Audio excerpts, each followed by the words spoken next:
for joining me, Lynette. I appreciate you for being here today. Of course, we're talking about the side hustle economy that is. But first off, tell me about your background and what got you into your full-time job. What is your full-time job? Tell me about that first. Okay. So I originally moved here from Baltimore, Maryland. I moved for love with my husband. My background is actually event planning, and it started at our alma mater, North Carolina Agricultural and Technical State Aggie University, Pride. Aggie Pride, where I was in the SUAB. In my senior year, I was the president of the SUAB. So I had a deep knowledge of event planning, trying to figure out what I wanted to do after college. I went into higher education, did that for 20 years, thoroughly enjoyed that. And when I moved to the Quad Cities, I started volunteering for Dress for Success.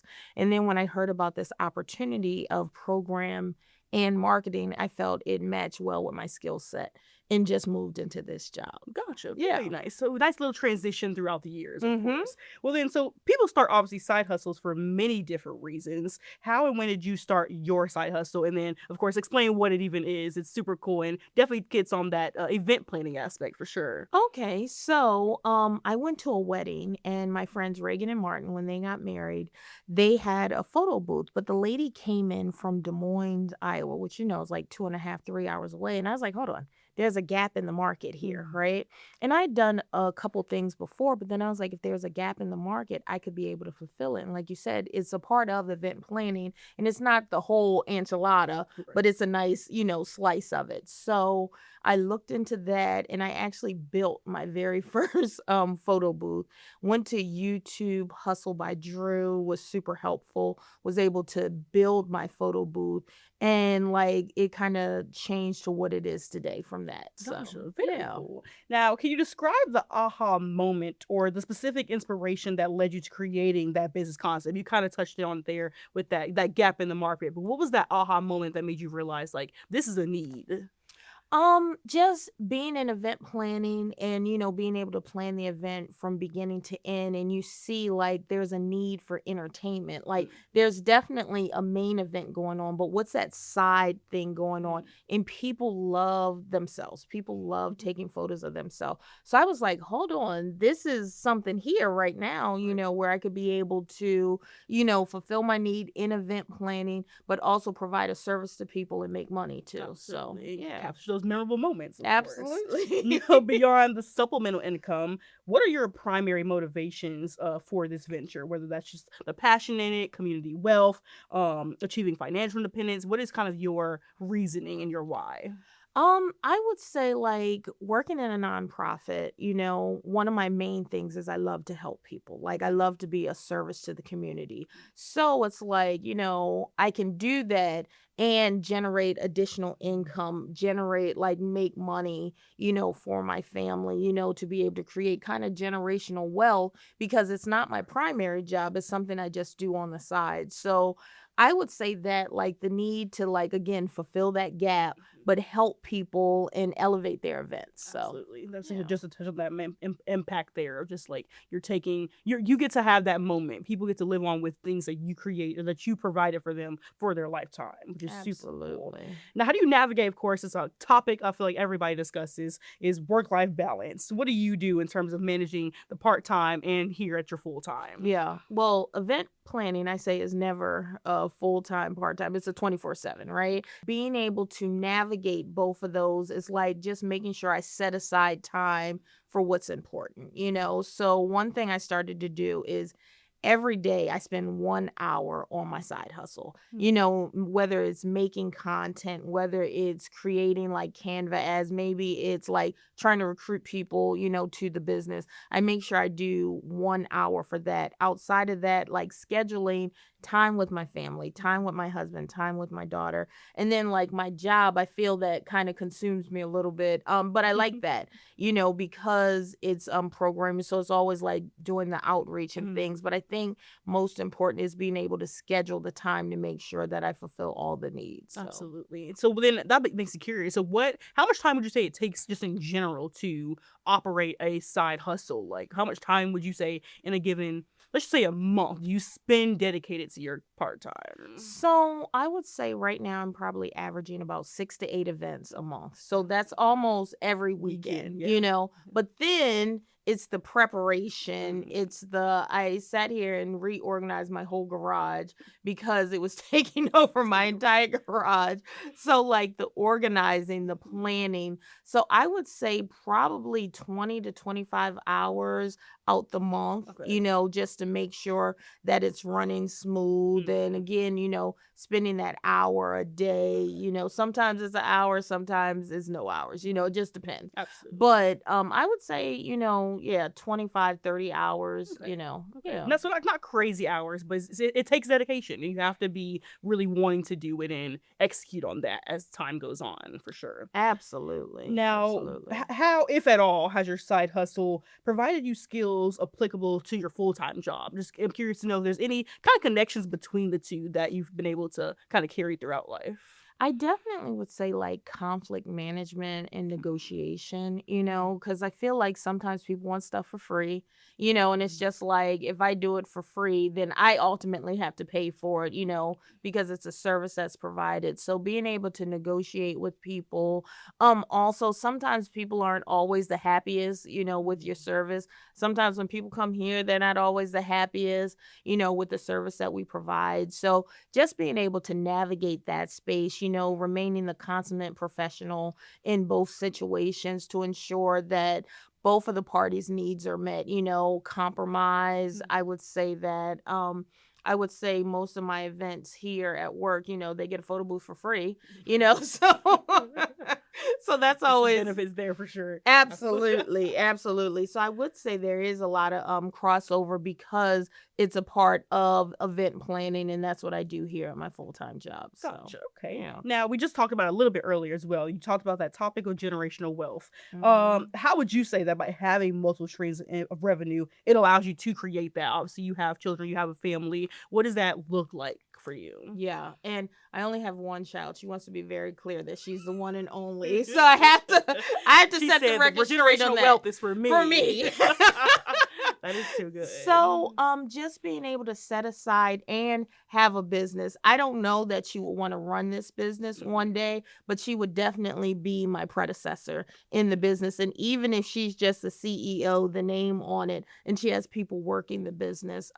So being able to do that and even being able to set aside money for her so that like this is something that can grow. And the one thing I like is having employees. I don't actually have to be out there working, and still money is still coming into the business. Yeah. Being able to have that and set that aside to be able to leave her with something, being able to leave her, with a legacy that if she does want to carry on, that she absolutely can. Absolutely. That's So, super awesome. yeah. Now, of course, it is the new year and everyone wants to find ways to build up that income, make money. What would be your advice to someone who wants to start a side hustle but just doesn't know what first steps to take, especially if they do already have a full time? Yeah.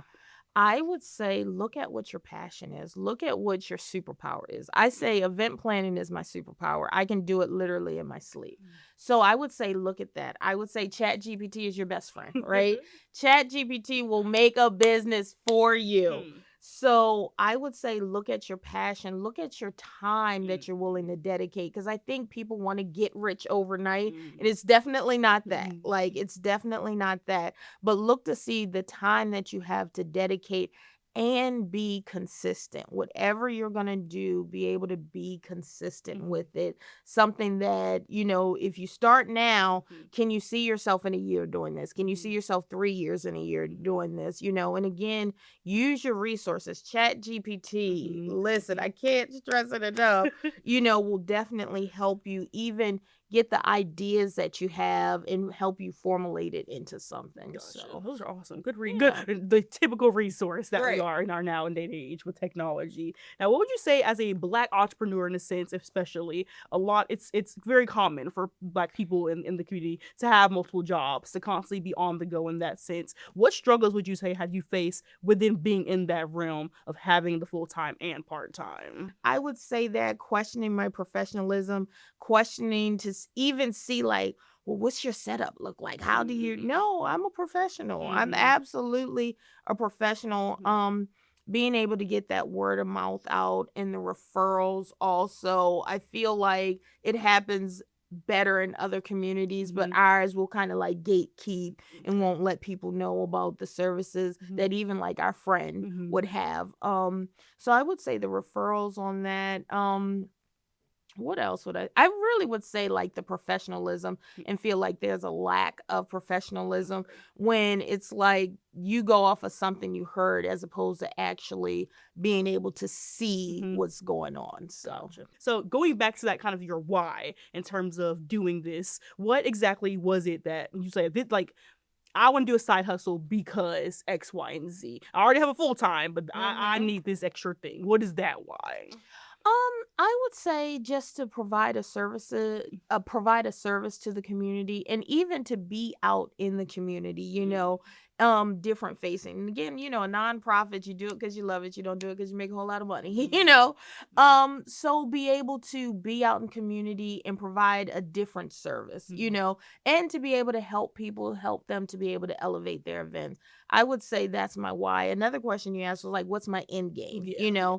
So I would definitely like to see um it expand. I would definitely like to see Impress expand to, let's say, maybe party rentals, let's say to Impress experiences. So be able to like make that expand and make it a empire, keeping my full time, but being able to bring on more staff, to have it expand and be like a community staple here in the Quad Cities. Perfect. Absolutely. Well, make sure to give a shout out about what your business is and how can Okay. people find you. Absolutely. So it's Impress Photo Booth. You can go to impressphotoBooth.com. We're on Facebook. We're on Instagram. Sometimes we're on TikTok, but it's Impress Photo Booth. I think that's it. Gotcha. And then, of course, with the nonprofit, what should people know about Dress for Success as well? Dress for Success. Oh, how much I love Dress for Success. Dress for Success, we provide support services for ladies to help them achieve economic independence. Here we're in the boutique where we will style ladies head to toe for their interview and employment suitings. Awesome. If they need career coaching, they need professional development, we are here for them. We take donations 5 days a week. If you want to donate your clothes, if you want to donate your shoes. Perfect. Awesome. Well, thank you so much for joining me Thank today. Appreciate it. Great talking with you. you as always. This was great. Alicia, welcome, welcome, welcome, welcome. It's good to have an opportunity to sit down and talk to you. So I am looking forward to this conversation, as I'm sure our audience is looking forward to this conversation. So as you know, and as Kayla has said, we're getting into talking about side hustle. Everybody knows about a little bit of side hustle. Everybody has something, not everyone, but a lot of people have things that they do on the side. So we're going to get into that a little bit here as we move on. But let's start with the full time. What are you doing full time, and what's that day to day look like? I am a government employee by day. So my day starts very early in the morning. Usually actually starts with the gym, trying to do the gym thing, be healthy. But then work starts at 6:30 a.m. And I'm kind of a behind the desk type person. So a lot of spreadsheets and communications and Microsoft Teams. And for several years, I was working from home, and I'm actually back in the office now. So maneuvering that dynamic for the past few months has been interesting to get back to that. Okay. It's interesting, and I like to hear, like you said, hitting the gym first. So you're kind of getting the blood going for the Yeah. day, getting things moving and stuff. It wakes you up because Yeah. otherwise I kind of start the day a little groggy. So I might not be the friendly, outgoing person at 4:30 a.m. at the gym. So if anybody's seen me there, I'm sorry. But yeah, that's kind of how I like to start the day most days. Okay. That's wonderful. And you said, like you said, you're just getting back into work. Just started back? Well, That's so weird. I'm a federal employee, and I was one of the people impacted by furlough, so I was Okay. off for the 45-ish days. So that was an interesting experience. I've worked for the government for 21 years, and I have never in my entire career taken that amount of time off, and just where I'm not in a day-to-day work situation. So that was an interesting experience that kind of shifted my thoughts on life a little bit. Okay, well, let's get into your side hustle. Let's talk about your side hustle a little bit and things. And I wanted to jump in it myself, but I'm gonna let you explain your side hustle. Well, I am kind of not a one-trick pony. Okay. I have multiple side hustles. Some of them are formal and some of them are informal. I do Alicia On Demand, which is my social media personality storytelling type thing, and I do a lot of volunteering in the community. So not necessarily the traditional side hustle where I'm there to make money.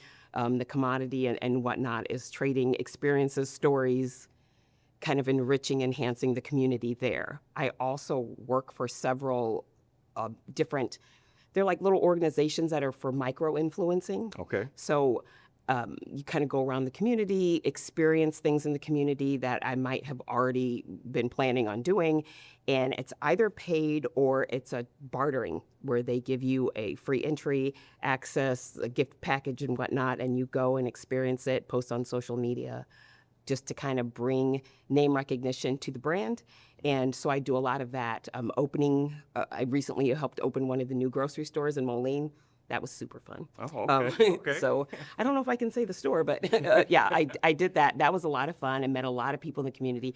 Very different from the behind the desk. It's more of a out there I see. in the community, and I am a very social person, so it kind of fulfills that need for me. Okay. And I was going to ask you, but besides the full-time and the side hustle, who are you? Who am I? Yeah, yeah.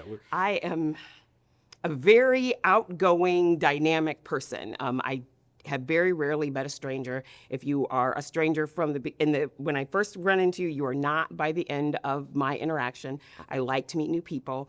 I do spoken word. I have been in plays in the community. I MC, host events.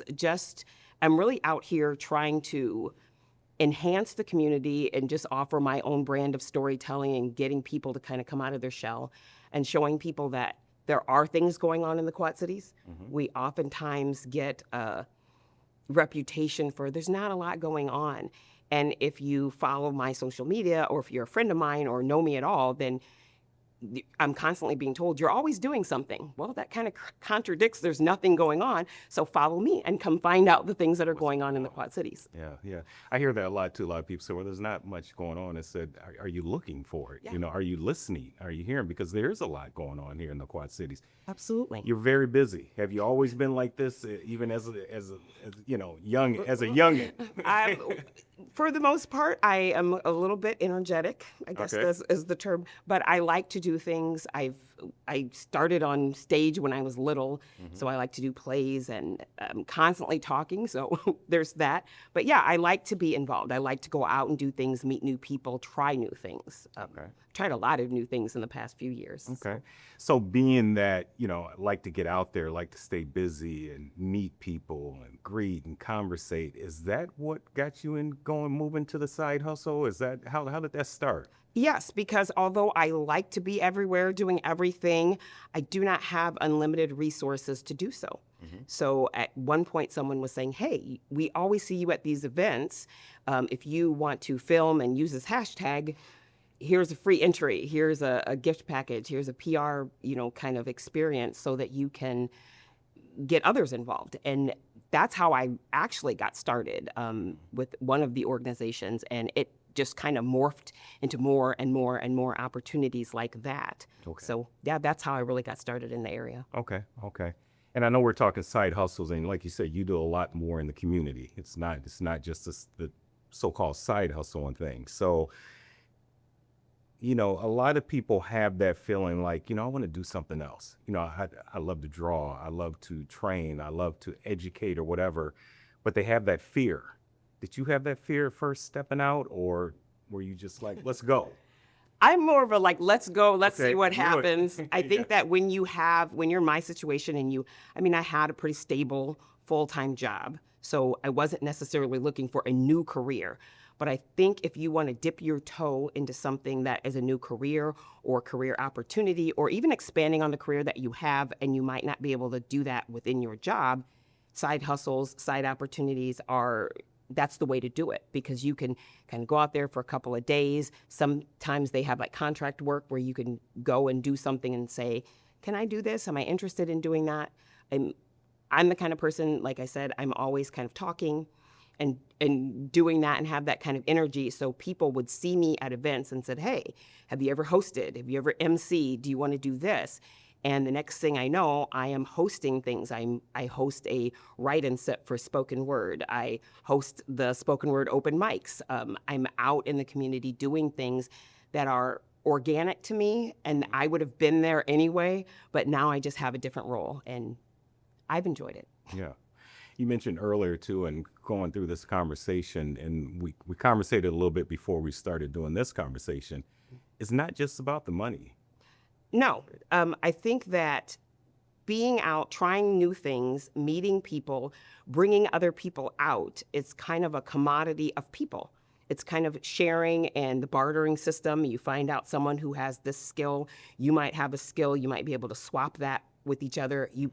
The more people you know, the more people you can connect. So I've been able to connect other people with resources and each other so that they can continue to do things. It's about so much more than money. The money's good. I'm not saying I don't want to be paid if anyone's watching. I do enjoy the paid opportunity, Yeah. but it's about so much more than that, because if you can be involved in the community and get other people to come out in the community, it just really enhances all the things that are going on, and it helps build the reputation for the community that is a positive. And I think that we all have a responsibility to do that. Someone like me who is kind of outgoing and out there that can bring other people out, I just feel like it's a way for me to get out there and help, just promote the Quad Cities. Okay. Alicia on Demand, when you started that, you started doing that, things started growing, you started getting out there more. I guess what was that? Hey, this is it. I like this. That aha moment.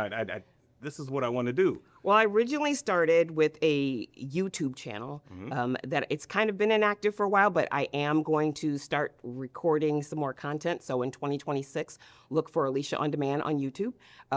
It's there. There's still the videos that started during COVID. Okay. I was working with a friend, so shout out to Black Lit Geek. He helped me actually pick out the name Alicia on Demand. But we were doing like kind of comedy, sketch comedy things. We did some podcast-ish things. There was a lot of need to keep yourself entertained and entertain others while we were kind of on a lockdown situation where people weren't getting out as much. And I took that as an opportunity to kind of help people look into personal growth and not just get depressed and not be doing sitting at home watching TV, rotting. Right. There was an opportunity to connect through social media. I did a lot of that, storytelling, education. It was just kind of a fun experiment. And then when the world kind of opened back up, I just started doing that stuff just in real life. So I would be out storytelling and out places and doing things more in the community versus recording the content. Okay. Handling all this, juggling. I'm gonna say juggling. Might not be juggling for you, but handling all this and your full-time job now that's back going and things like that. How do you watch for those conflicts that might pop up in there, or how do you stay away from that? How do you make sure I have time for this, I have time for that? What I'm doing here isn't really affecting over here. I got to keep it separate, or do you have to keep some of it separate? I do. I kind of think of it as they're just that's my job during the day, and in the evening time or the weekend time or free time, I do this over here. So, the job during the day is demanding, so it's not. I do have to keep that separate. But when I'm off work, there are many opportunities. It can be exhausting, and I do have to be careful because I told you I'm an early riser and have to do Right. things. So late nights, early mornings, I'm not a spring chicken anymore. So I have to make sure that I do get some rest in there. And there are times, I think that's one of the reasons why I paused my YouTube channel for so long, because by the time you set yourself up, record the content, edit the content, you make sure that you're not violating any kind of copyright type things and put it out there, upload it, promote it. That's a lot of work. So sometimes I didn't want the content to become my life. I wanted to live my life. And occasionally show the content. So I'm very conscious of that. It's more about actually living than it is videoing it and putting it out there. Okay. So I know a lot of people look at the busyness. I'm busy already. Yeah. I have that day job. I have kids at home. I have responsibilities. How in the world am I going to be able to do this, that, and the other? I mean, that comes up. It absolutely does. And I think that for people who have, I mean, I am an empty nester and I'm single. So I have a lot more free time or ways to manage my time than other people might have. But I think that you also have an opportunity to include your family in things. If you're getting a free opportunity to go to an event that you might not have been able to swing as a family that has financial responsibilities, now if you're working with the company or you get free tickets or something like that, you have that opportunity. There are also a lot of free things in the community that you can go as far as community involvement. Now, if you're talking about being able to get into one of the contract companies to earn money and do things in that terms, most of them are very flexible. They are looking for people who are actually living life. So they offer opportunities for you to record your content at your leisure, when you're at the store, when you're at the event, and it's not, the deadlines are kind of lax. So if you're doing one of those kinds of positions or a pop-up, then you can kind of schedule it when you have your availability. You're not held tight to a particular schedule like you would be in a traditional 9-to-5 job. Okay. And you kind of touched on this a little bit, but, during the week, during the months, during the year, we normally get time off, PTO from work or whatever, something like that. Do you really per week kind of make sure that, hey, every Thursday, that's my day after work. That's I'm not doing anything. I'm relaxing. I'm doing this, whatever. It's my downtime. Or does it's just ebb and flow? It just goes. Now, see, that's what I learned when I was off for the federal shutdown. Okay. Is that, wow, I need some rest. I think that I was doing too much there for a while. And I think it's sometimes hard to gauge, and you have to sit down with yourself and kind of have a, your own personal powwow and say, this is not okay. You cannot work in some capacity 24/7. I needed sleep.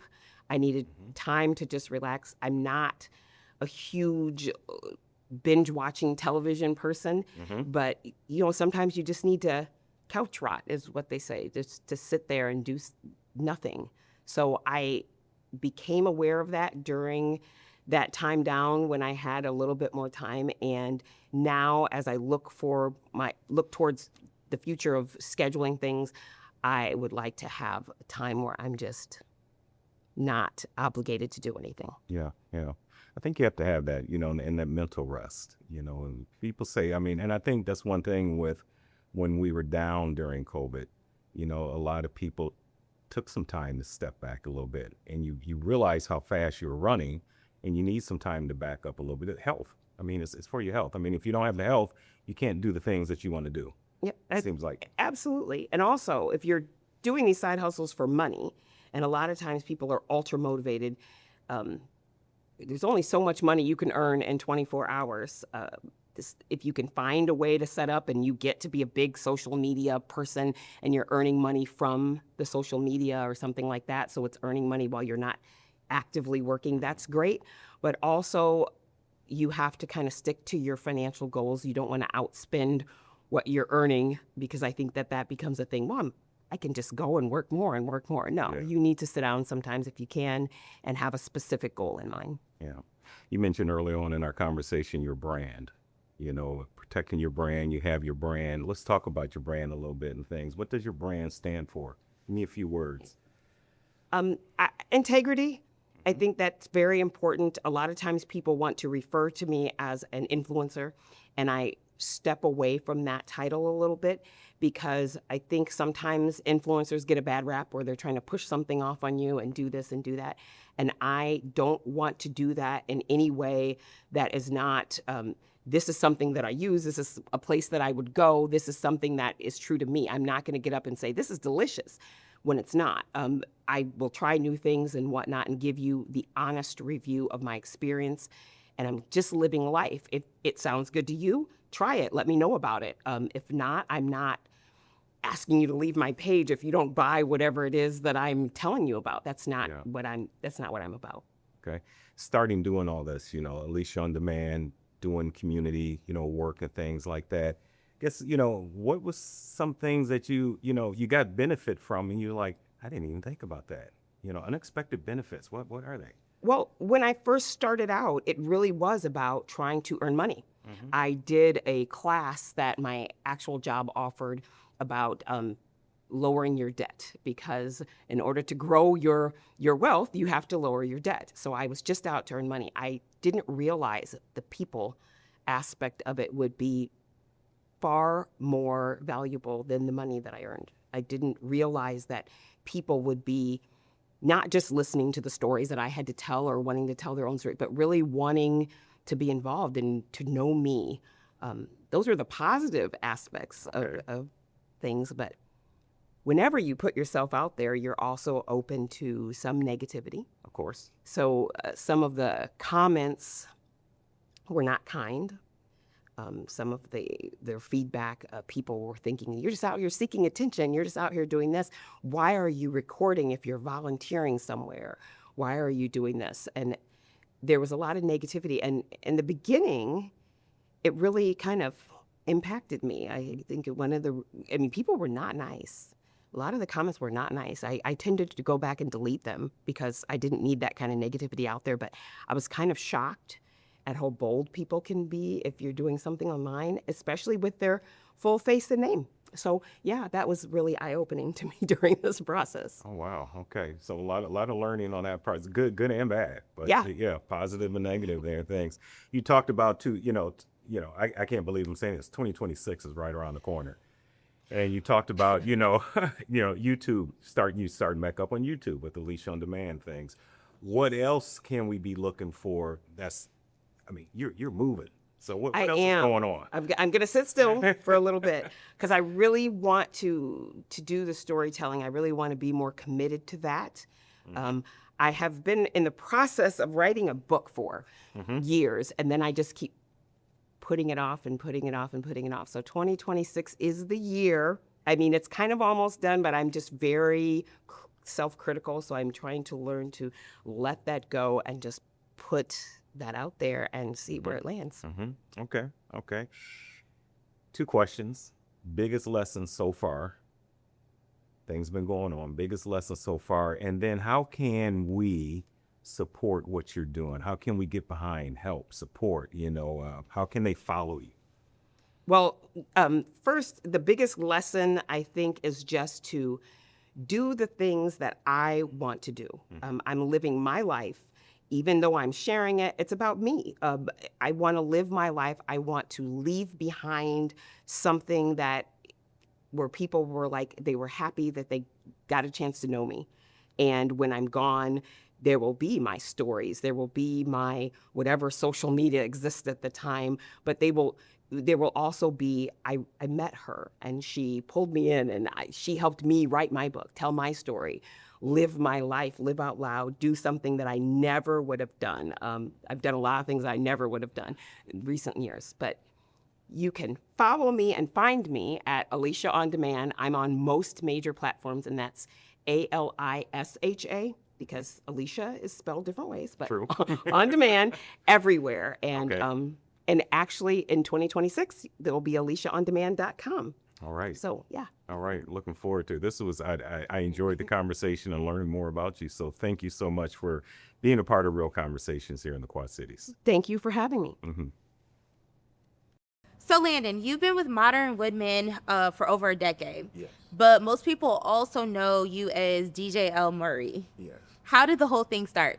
When I started DJing, I was about 13 years old, and it started as a hobby. The way that I started DJing was from picking up some of my parents' old turntables. They used to be laying around the house. They didn't really use them anymore, but they still had them laying around, and they had all this vinyl because all they used to buy was vinyl records.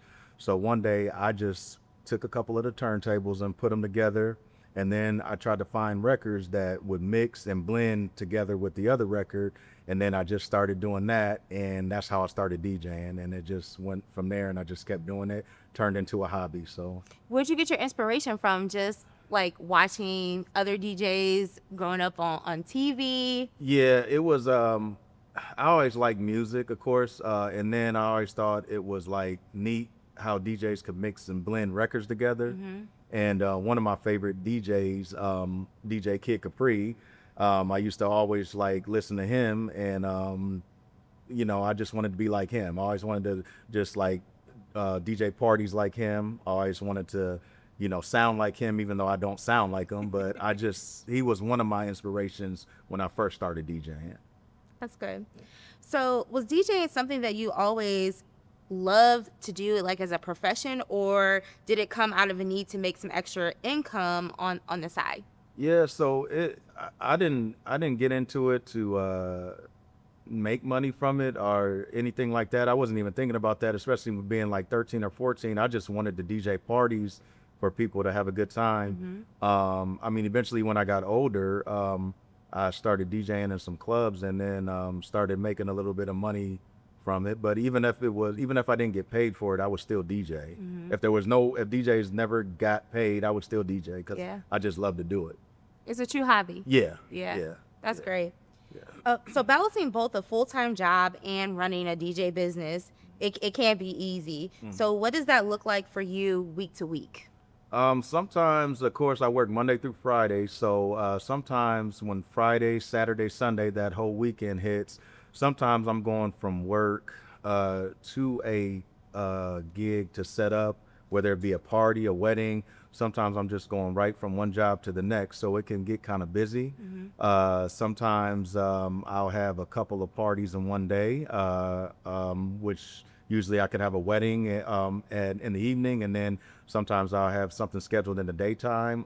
But it can get busy because of all of the parties you're scheduled with. I know. I see how busy that you are. So how do you keep your energy up and still stay consistent for both? Once you get to like your party that you're DJing, a lot of times the dance floor gives the DJ energy. So a lot of times when you see them having a good time, then it gives you energy to, continue doing what you're doing, because you want to keep playing songs they want to dance to. So it's like, okay, I don't want anybody to leave the dance floor. Let me make sure I put on the right song next. So that keeps your energy going along.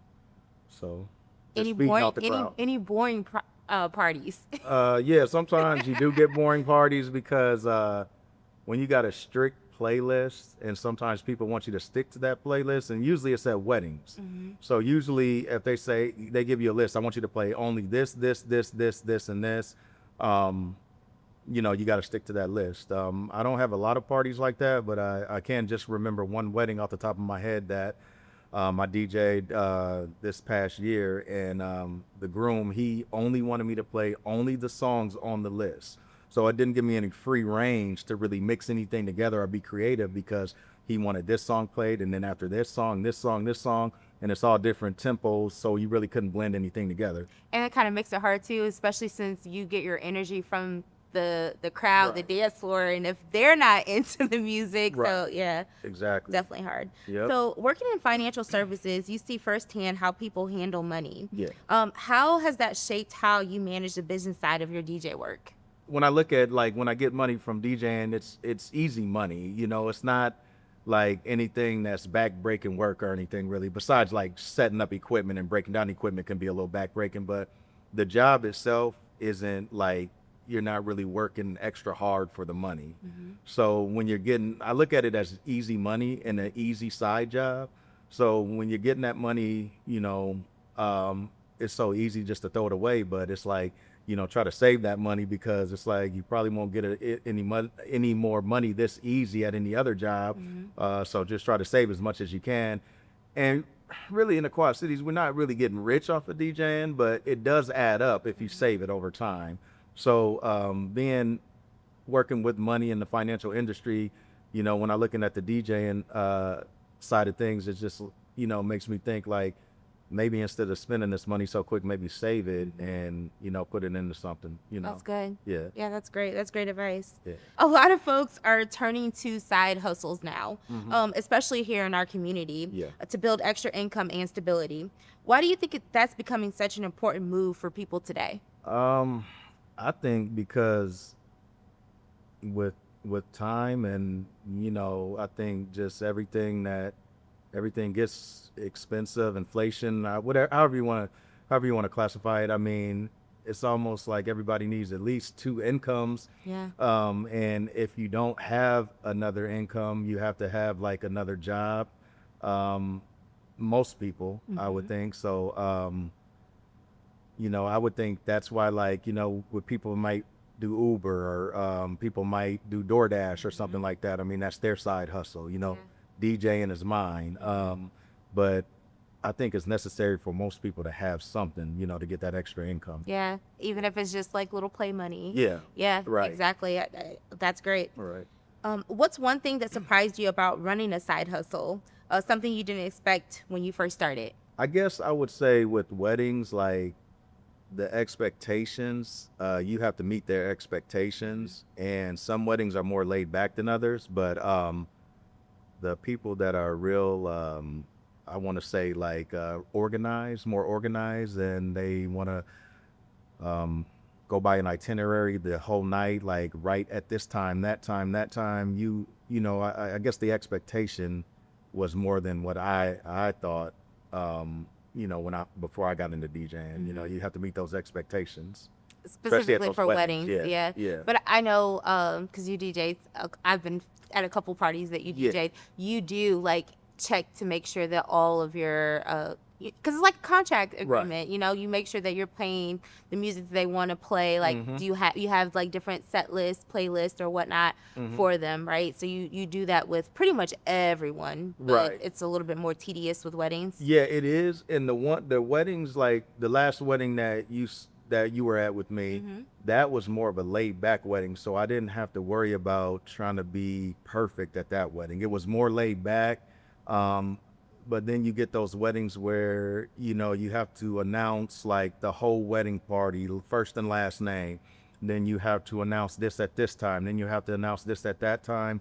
And then they may want you to, they may want the DJ to say something, So yeah, but yeah, it's the one that you were at was a more laid back. Yeah. But yeah. Okay. So you got to work hard for those weddings. Yeah, some of them. Yeah. On the flip side, what's been your favorite or proudest moment so far as DJ L. Murray? I would say when I'm proud when I do somebody's wedding and they stay in contact with me, like they want to stay in contact with me. And it's because I did a good job at their wedding, and they will bring me more business. So I got people to this day that I might have did their wedding like 5 years ago, and I don't know them. I don't even know these people, but they wanted to stay in contact with me, and they brought me more business because I did a good job. They felt I did a good job, so that's what makes me proud. So. It's really like a true partnership, like Yeah.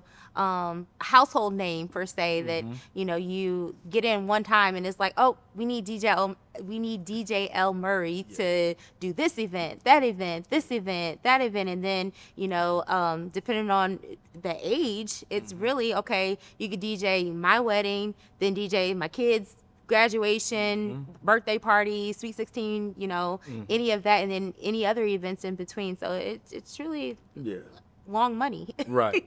Yep. Keeping them relationships. Yeah. Yep. From a financial or mindset standpoint, what lessons have you learned that you want others to know, especially those just thinking about starting something of their own? If they want to start DJing or just get into it, they don't have to spend a bunch of money on like the top of the line equipment right away.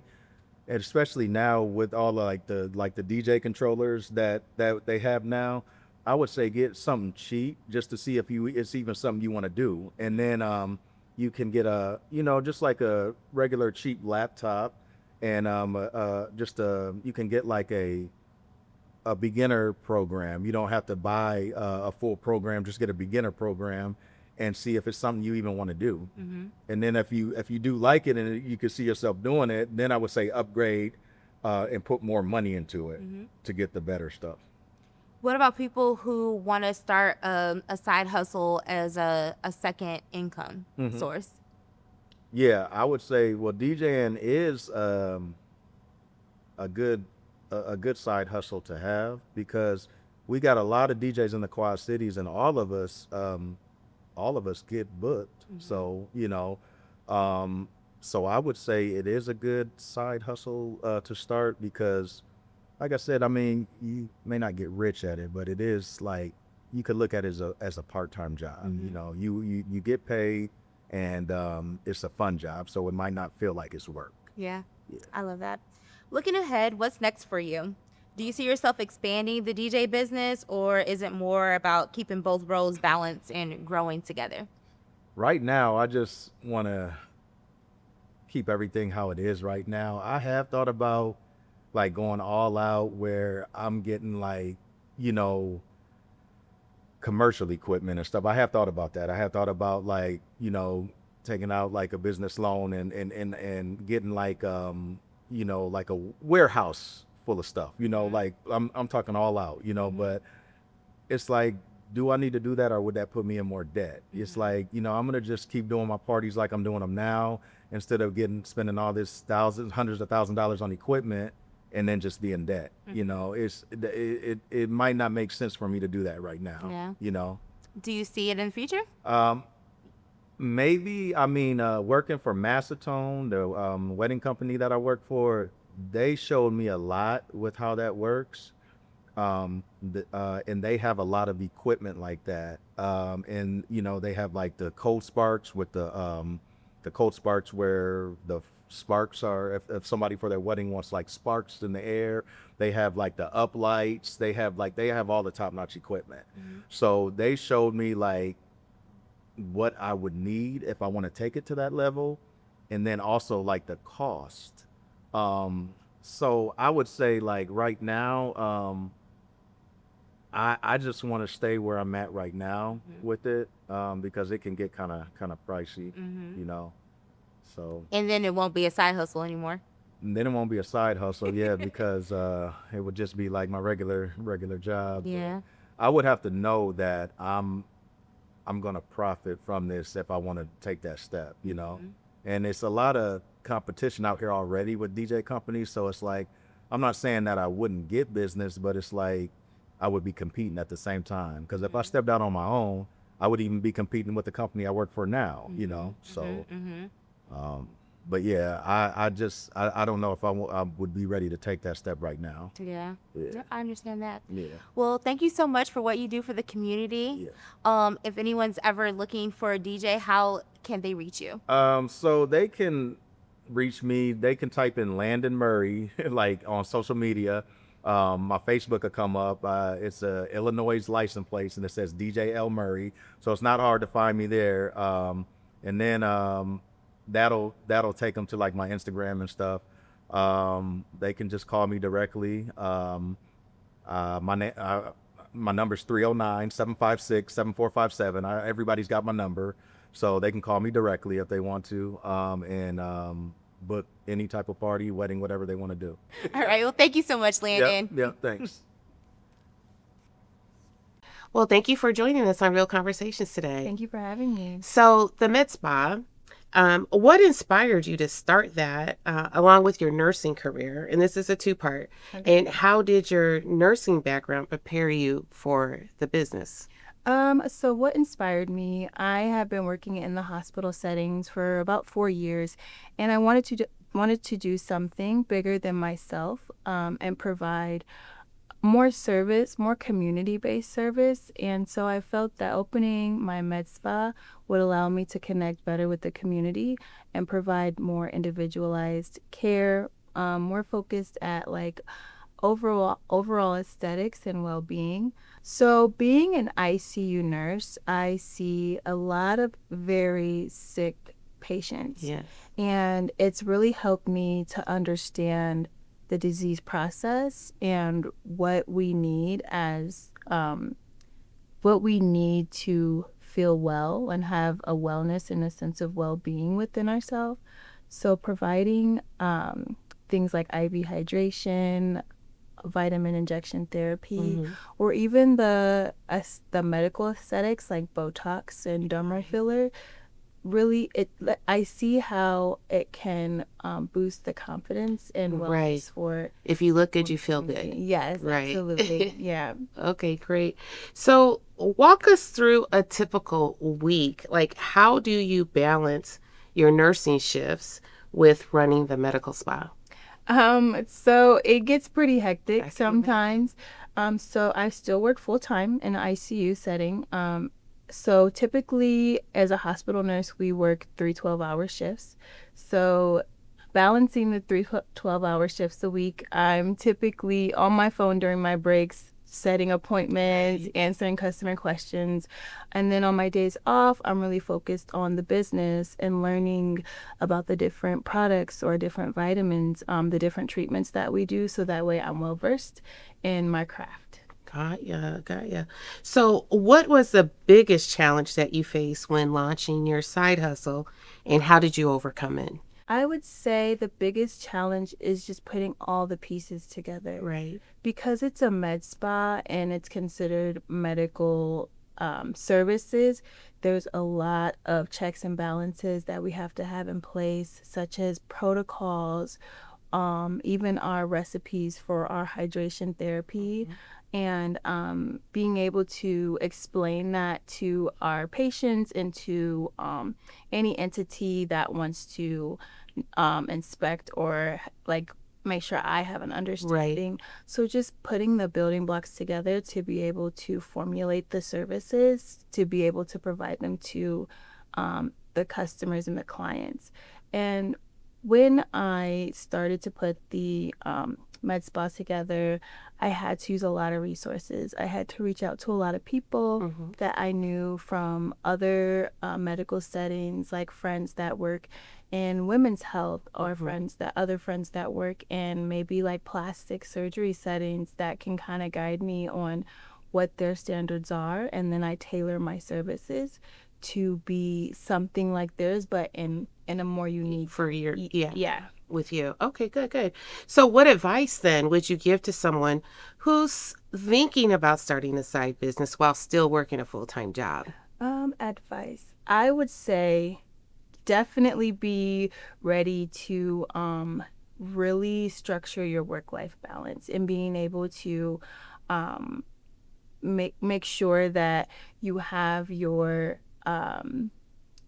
schedule set in a line so that way you don't overwork yourself, because in the beginning I would say that I would find myself staying up a lot later at night and then getting up early, and so what I've done is just really found a good balance between working my shifts in the hospital and then working running the med spa, and just really making sure I keep those separate. And it's kind of like a dual personality, if you will. Yeah. Doing both and just balancing between the two. Got ya. Okay. So has running the medical spa changed your perspective on your nursing career? And what are your future plans for the business? Yes. Running the spa has definitely changed my perspective in my nursing career, because I feel like I'm more focused on the wellness aspect instead of just treating the Treating patient. them, right? Yeah, we're taught in the hospital, they come in, they're sick, we figure out whatever treatment they need and we treat them. We provide them the treatment and then we send them home, versus what can we do to, I guess, kind of slow, or what can I do to make them feel better overall, like as a holistic perspective. I feel like running my med spa has definitely brought a more holistic perspective to my nursing career, my nursing approach. Okay. Yeah. So what are the future plans for the business? My future plans are to grow and expand. I have really been focused on the more natural homeopathic side of the med spa world. Sometimes people think that med spas are superficial, where you have these procedures that are cosmetic to make changes to like your appearance or how you feel, but it really makes a difference when you feel like when you look good, you feel that you look good, you'll be able to present better. And then that's the more like wellness focus that I have. And then just like the other side of it where we do the vitamins and supplements, and just adding enhancing our body's ability to function in an optimized capacity. So just being able to expand, bring awareness to the community, because this is something that the bigger cities are more familiar with. Yes. So bringing this here, I feel like we can really really provide a service to our community that helps everyone to just have a better sense of like overall wellness. Right. Well, thank you for spending some time for us and having a conversation, and course. much luck to your Thank future. you. Thank you.